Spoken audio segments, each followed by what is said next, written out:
Smart Business. Hai small listeners, apa kabar Anda? Kita berjumpa lagi bersama saya Maria Delsa dalam podcast Smart Business. Dan kesempatan kali ini Maria lagi main-main di Sabu Sabu House yang ada di Plaza Indonesia.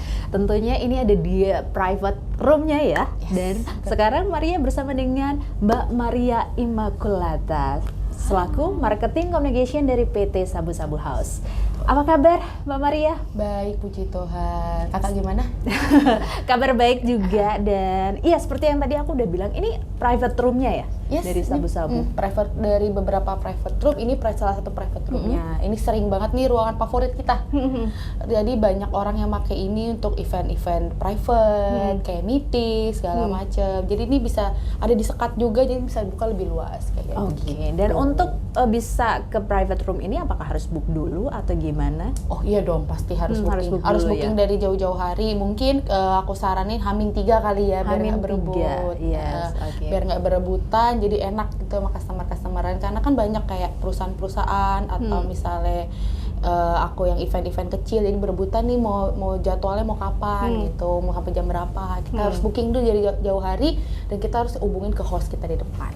Yes, oke. Dan di podcast kali ini, small listeners, Maria itu mau ngobrolin mengenai kan bisnis F&B saat ini, begitu kan lagi viral banget begitu ya.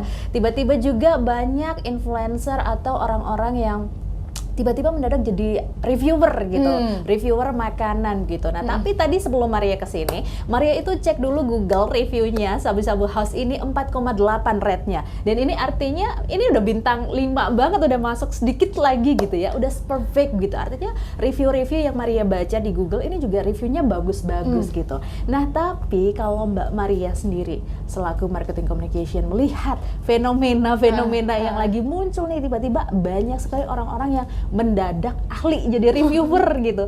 Gimana? Kalau pribadi aku sendiri, kalau melihat itu tuh kayak ya udahlah, bahan pelajaran aja nih buat kita restoran-restoran kayak gini.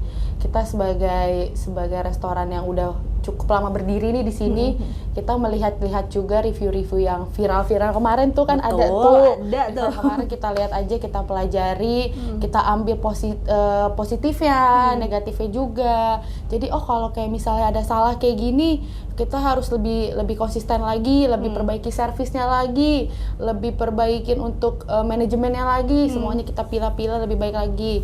Kalau positifnya mungkin kita customer kalau misalnya suka makanan apa, kita bikin yang makanan lebih terbaik, servis yang terbaik kayak gitu-gitu. Jadi kita pilah-pilah aja gitu, kita lihat dulu, kita pelajari dulu apa yang salah di kita juga, apa yang kurangnya juga di kita, bagusnya kita apa. Jadi tampungan dari customer itu, komen-komen customer itu yang maupun walk-in maupun yang di Google review itu kita pelajari, dan kita setiap minggu tuh pasti lihat Google review. Kalau misalnya ada komenan apa, kita komennya bagus nih, negatif nih.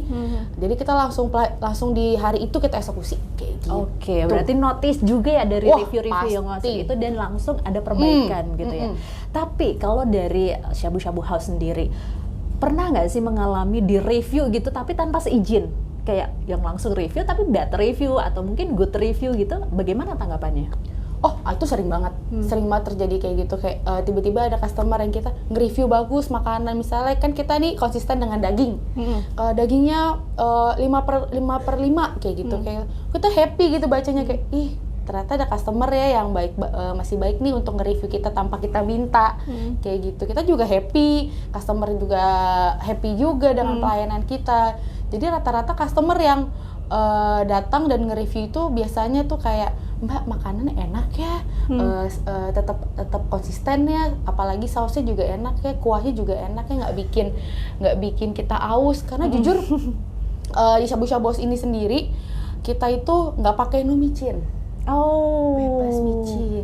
Terus baru tahu. Bebas micin, dan terus kayak ada satu menu namanya chicken collagen kuah sup itu tuh rata-rata cewek-cewek yang mesen itu buat kecantikan banget, bagus banget. Habis makan langsung glowing gitu ya. Yes, gitu bener banget. Jadi sebenarnya kayak begitu-begitu yang komen-komenan tanpa diminta itu tuh emang sering banget terjadi di Shabu-Shabu House juga sih, sering banget terjadi. Jadi kita happy juga lihat komenan setiap hari, lihat masuk ke notifku kayak wah bagus nih ada komen kayak gitu. Jujur yang punya Shabu-Shabu sendiri juga sering mantau nih komen-komenan customer gitu. Dia juga happy, banyak kayak yang komen bagus ya, meningkat ya komenan kita kayak gitu. Yes, oke. Tapi itu kan tadi komen-komen yang bagus, positif gitu. Pernah nggak mengalami review atau komentar-komentar pedas gitu dari para konsumen yang datang? Kemudian bagaimana nih PT Shabu-Shabu House sendiri memitigasi hal tersebut? Oh pernah dong, udah pasti, udah pasti itu pernah banget. Ya terus kalau ada kayak gitu tuh kita langsung kayak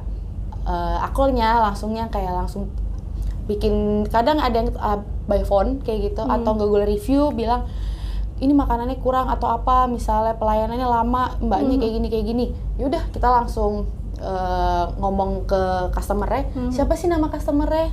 Pertama kita bisa minta maaf. Saya minta kami minta maaf dulu by chat, minta maaf dulu atas kekurangan kami, mungkin pelayanan kami kurang baik, mungkin kita akan memberikan service yang terbaik lagi, ini mungkin pembelajaran buat kami ke depannya untuk gak ngulangin seperti itu lagi.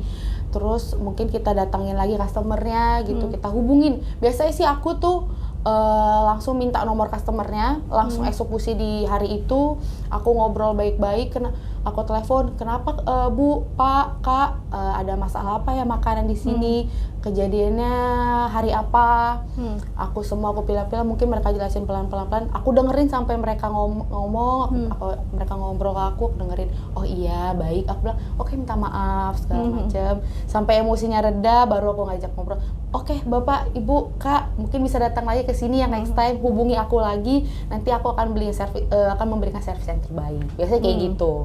Langsung eksekusi aja di awal kayak gitu, tapi pelan-pelan dengerin dia customer yang ngobrol dulu, sambil kita dengerin, kita oke, yaudah sampai dia emosinya reda, baru kayak tapi gitu. ini kan sekarang di era digital gitu ya Mbak Maria ya, lebih suka sebenarnya tuh menyampaikan saran, kritik atau review itu secara digital kah, atau dari PT Shabu-Shabu sendiri menyiapkan wadah gitu, kalau misalnya ada komplain bisa telepon atau hubungi kemana gitu?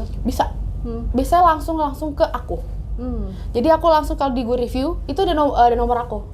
Gitu. Aku langsung menyentuhkan nomor aku di situ karena yang ownerku sendiri langsung mengajarkan kalau ada apa-apa langsung ke kamu aja, langsung diselesaikan ke kamu, jangan ke pihak A, B, C kayak gitu. Nanti jadi banyak omong, mungkin jadi banyak obrolan lain, mungkin udah langsung ke satu pihak aja, jadi ntar jelas. Jadi oh baik, ntar aku yang jelasin semuanya, aku yang ngobrol semua, setelah itu nanti kita eksekusi di belakang kayak gitu. Yes, oke. Tapi selama 19 tahun ini apakah dengan kehadiran teknologi digital ini juga memanfaatkan para influencer untuk ayo dong datang ke Shabu-Shabu House untuk kita review gitu?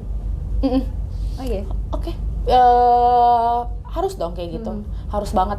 Karena influencer tuh menurut aku sekarang berguna kali ya. Kalau nggak ada influencer tuh kayaknya nggak ada apa-apa kita mungkin.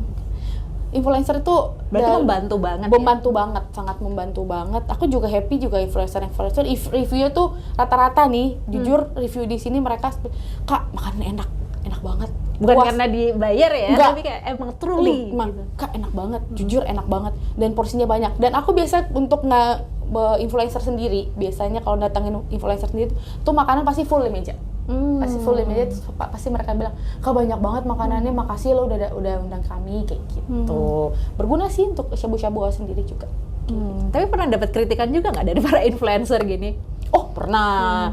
Kayak misalnya kayak gorengannya, ada gorengannya, Kak gorengannya terlalu banyak minyak, ada yang kayak gitu. Kak dagingnya mungkin ada terlalu banyak lemak, itu juga ada. Ada juga kok kayak influencer gitu, meskipun kita ada fee kerjasamanya, nggak ada fee-nya juga, tetap aja mereka ngomong kok. Aku sering ngobrol. Ada kritik dan sarannya Kak, kayak gitu. Masih ada kok. Berarti Shabu-Shabu House ini tetap open gitu ya, tidak tertutup dengan segala kritik dan juga review yang masuk. Nah, kalau kita ngomongin kritik, bagaimana Mbak Maria sendiri membedakan kritik-kritik atau saran-saran yang masuk ini, apakah ini membangun ataukah ini menjatuhkan selama 19 tahun berdiri? Semua itu kita ya tadi aku udah omongin itu semuanya kita pilih-pilih lagi lah ya, itu yang mana yang kritik yang membangun, mana saran yang ini. Ya kita lihat dulu nih mana yang bisa untuk jadi bahan evaluasi, mana saran-saran yang bisa jadi kita juga untuk perbaiki servis kita, pelayanan kita, semuanya kita. Jadi semuanya obrolan dari meskipun customer, saudara ataupun teman-teman yang pernah makan di sini, semuanya kita tampung, kita jadiin satu rangkuman, kita pelajarin apa salahnya. Jadi yaudah untuk kita lebih untuk memperbaiki servis kita yang ini yang enggak panjang, perjalanan yang panjang ini sampai saat ini, ya udah pokoknya kita selalu belajar. Jadi setiap hari ini kita harus belajar mulu. Jadi di sini juga tadi ada briefing di belakang. Nah itu briefing mereka tiap hari mereka jalanin juga kayak gitu. Ada kejadian apa kemarin? Itu untuk terus ntar diomongin lah ke manajemen belakang kayak gitu. Oke, berarti untuk mendapatkan rating 4,8 di Google tadi selalu ada perbaikan, baik itu dari menu, pelayanan, semuanya kita perbaikin. Jadi mau review yang gimana pun, mau review mau positif, mau negatif, yang biasa-biasa aja kita tampung semua jadi satu. Yes, oke. Terakhir Mbak Maria, kan Mbak Maria kerja di sini dong, pasti udah makan, mencoba semua menunya gitu ya. Kalau dibayangkan dari reviewnya Mbak Maria, menu yang paling recommended-nya yang mana sih? Jujur dagingnya dan supnya, kuah supnya. Karena nggak pakai micin dan kolagen itu atau gimana? Mungkin karena rasanya tuh kayak beda banget. Aku jujur ya kerja di sini merasakan mana makanan yang benar-benar high quality sama biasa aja kayak gitu. Yes, okay. Menurut aku Shabu Shabu itu udah punya servis yang baik. Aku sering ngomong servis ini benar-benar servis yang baik. Selalu lihat menu-menunya tuh selalu diperbaikin mulu kalau salah kayak gitu.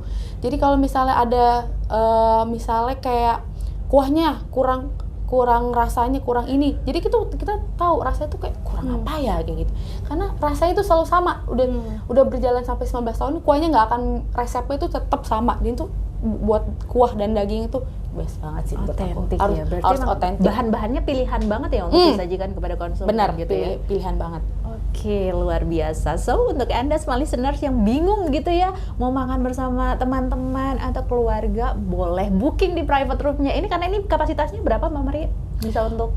Ini biasanya untuk 8 orang. 8 orang, wow, luar biasa. Jadi bisa ngajak teman-teman semua boleh, keluarga gitu ya. Orang. So, oke, thank you Mbak Maria sudah mau ngobrol-ngobrol di podcast Smart Business. Kita akan ngobrol lagi nanti di sesi berikutnya ya. Terima kasih juga untuk Anda yang menyaksikan YouTube ini dan kita nanti akan ketemu lagi. See you. Smart Business. Lead you better.